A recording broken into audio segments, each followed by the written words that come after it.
மகாராஷ்டிரா மாநிலம் புனேவில் சிறுவனை தெருநாய் கூட்டம் கடித்து குதறியது தொடர்பான சிசிடிவி காட்சிகள் வெளியாகி அதிர்ச்சியை ஏற்படுத்தியுள்ளன. அந்த காட்சிகளை முதலில் பார்க்கலாம்.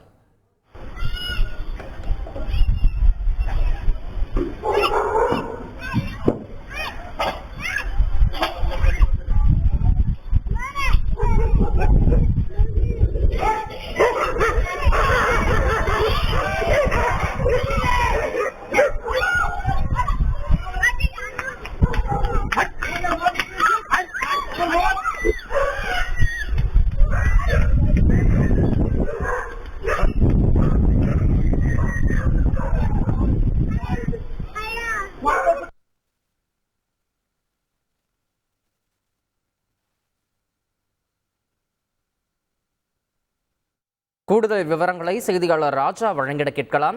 ராஜா, என்ன நடந்தது? அந்த சிறுவனுடைய தற்போதைய நிலை என்ன? முழு விவரம்.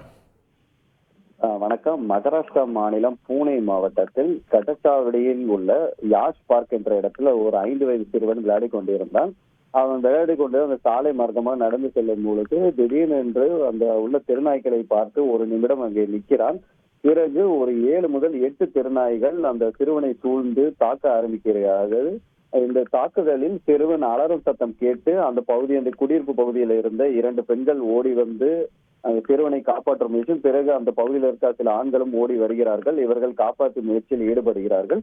உடனே அந்த சிறுவன் காயங்கள் ஏற்பட்ட அந்த சிறுவன் உடனடியாக மருத்துவமனையில் அனுமதிக்கப்பட்டு தற்போது சிகிச்சை பெற்று வருகிறார். இந்த சம்பவம் செப்டம்பர் 8ஆம் தேதி காலை 10:15 மணி அளவில் நடைபெற்றிருக்கிறது. இது சிசிடி காட்சிகள் தற்போது இணையத்தில் வைரலாகி வருகிறது. அந்த பகுதி மக்கள் மாநகராட்சி ஒரு கோரிக்கையை முன்வைத்திருக்கிறார்கள். அங்குள்ள தெருநாய்களை அகற்ற வேண்டும் என்ற கோரிக்கையை முன்வைத்திருக்கிறார்கள். இது முதல் சம்பவம் இல்லை. அடிக்கடி இந்த பகுதிகள் தெருநாய்கள் பொதுமக்களை தாக்கும் சம்பவம் அடிக்கடி நடக்கிறது. இதற்கு உடனடியாக தீர்வு காண வேண்டும் என்று அந்த பகுதி மக்கள் தரப்பில் கோரிக்கையாக இருக்கிறது. விவரங்களுக்கு நன்றி ராஜா. செய்திகளை உடனுக்குடன் தெரிந்து கொள்ள உடனே சப்ஸ்கிரைப் பண்ணுங்க.